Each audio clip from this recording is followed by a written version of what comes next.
Pagkatapos ng bagyong Ulysses, so ito yung ating nasilayan. Ayan. Dito mismo sa may Baywalk. At kanina sobrang daming basura dito. So ngayon ay wala na. Ayan. And then, syempre, salamat sa ating mga masisipag na DPS, Mandaragat, MMDA. Natutuwa lang ako sa view ngayon ng kalangitan. Eto na naman tayo. Ayan, napakaganda. Ikot ko po kayo dito sa my left side natin. Ayan.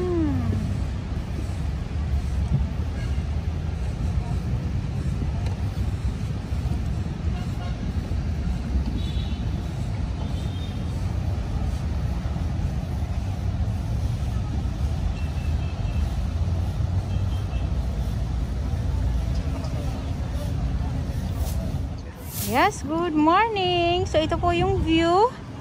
And ngayon ay November 13, 2020. At sa mga baguhan, yes, welcome sa channel ni Miss Jelaine Dorabas. Mahalin niyo pa ako ng buong buo na hindi galing sa ilong ng may singaw. God worship buwan. So ito po yung view ng Manila Bay. Dito mismo sa may Manila Yacht Club. At napakaganda po ng ulap, no? Nakikita niyo po yan. And then wala na pong bagyo.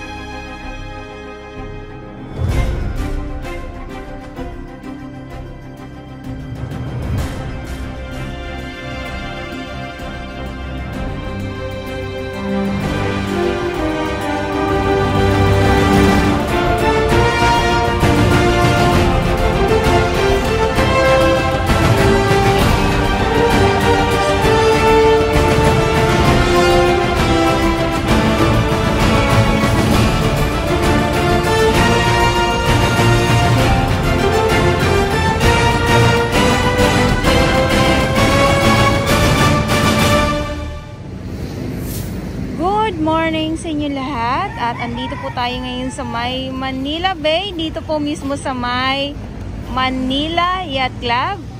At ngayon ay November 13, 2020. At sa mga baguhan, yes, welcome sa channel ni Miss Jelaine Dorabas. Mahalin niyo po ako ng buong buo na hindi galing sa ilong ng may singaw. God bless everyone. At ngayon ay 5:40 ng umaga na po. Yes, 5:40 po ng umaga. At syempre, kasama natin ang ating DPS Mandaragat. So sila pa lang po ngayong umagang umaga. At madilim-dilim pa po kung nakikita nyo po yan. Sila pa lang yung nandito ngayong umaga. Talaga namang madilim pa lang po ay inuunahan po nila yung tilaok ng manok. At mamaya-maya po andito na po ang ating MMDA, DPWH, ang ating Stero Rangers ng DNR. Doon naman po yun sa may kabilang side. So dito po sa side na ito, dito sa may Yacht Club, ang madalas nakakasama natin ay ang ating DPS Mandaragat. Ayan. So ito yung ito yung iniwan na bakas ni bagyong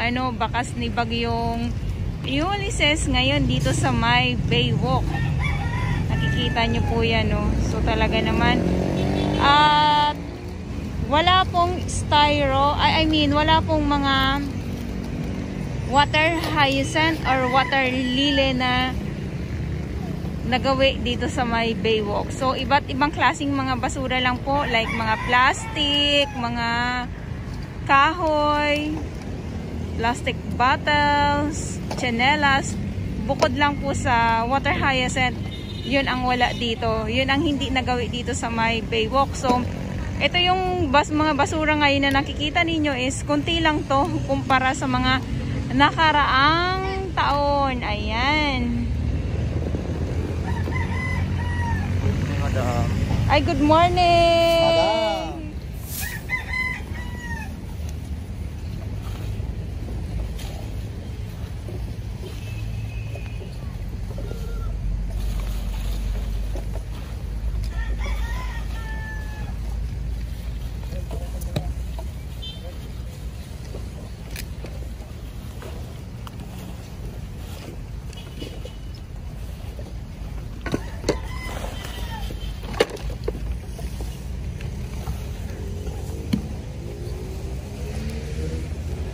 Ayan, ito yung mga mga trash boom na nahubaran. Sa lakas ba naman ng bagyong Ulysses, talagang mahuhubaran tayo no? Dahil kahit nga ang ating payong kahapon, talagang hindi din umubra, talagang naging skeleton ang ating payong kahapon.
So ito kagad ang ang binanatan ng ating mga DPS Mandaragat. Talaga namang madilim-dilim. So yung kalangitan ngayon at ang ulap ngayon, kung nakikita nyo naman po yan.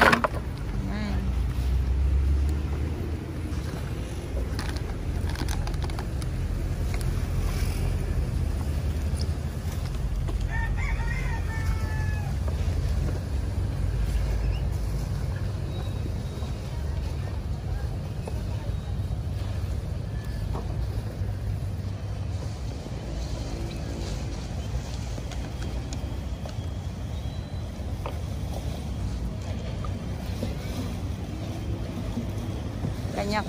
Kanya-kanyang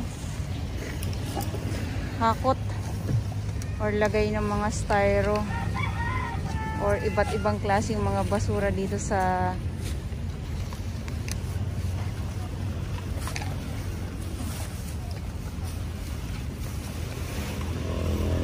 kulay itim na na plastic din na paglalagay ng basura.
So, ito na po yung itsura kanina. Ayan, clear na clear. Maliwanag na po. At maraming salamat sa ating DPS Mandaragat na talaga naman ay nanguna dito. At nanguna sila sa tilaok ng manok sa paghahakot ng mga basura. Kanina na ang dami. At syempre, andito pa din ang ating MMDA for today. Maliwanag na, wala na pong mga basura. At yung karagatan ngayon, asul na asul. At eto na po, sinasampa na po yung mga basura ngayon dito na nahakot dito sa may baba mismo. Ayan. Ibang distrito po ito ha. Sama-sama po ngayon dito. At ngayon ay November 13, 2020 at ang oras ngayon ay 7:49 ng umaga. Wala pa pong alas 8 at naklaro po. Na-clear po nila ang dito sa may baba. Ayan. And then yung kaganapan nga po kanina na nangyari dito sa ating kay Ating at then sa isang media nga po ay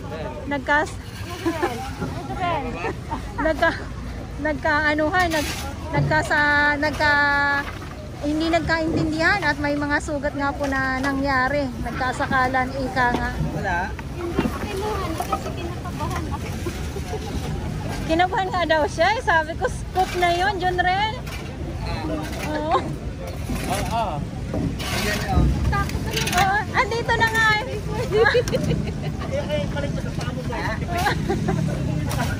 Wala. La, no? Way asa, no? Wala chicha. Oo.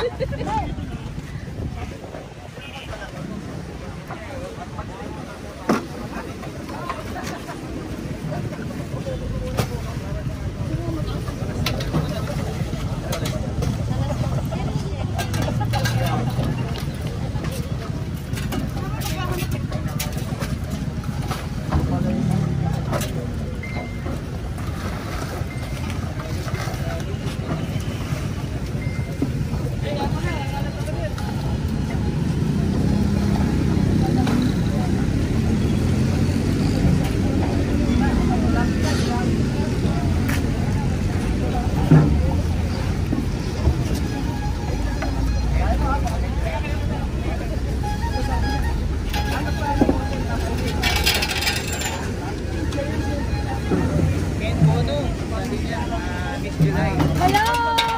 Good morning po. Ken Bono. Good morning, sir.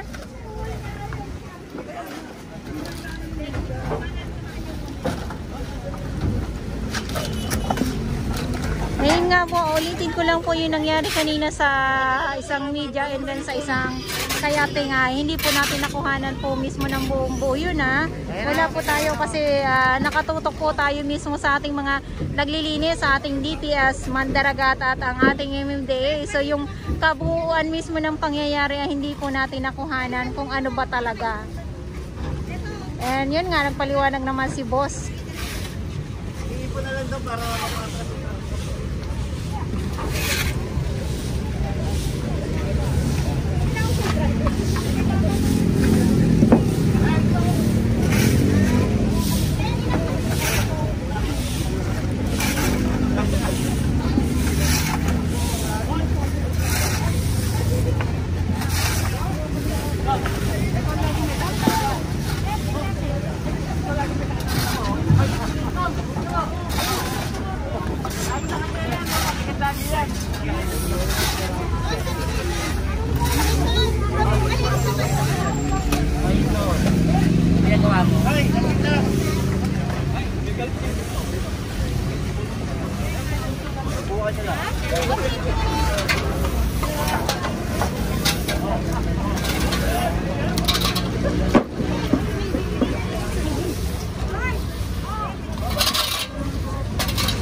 loob mismo ng Manila Yacht Club. Ayan po. So kanina ay napuno to ng mga basura and iba't ibang klaseng mga basura. So andito pa rin, may ilan po mga basura pa rin na kinukuha ng ating MMDA, DPS Mandaragat. Ang kalangitan, ayan, maliwanag din naman po ang kalangitan.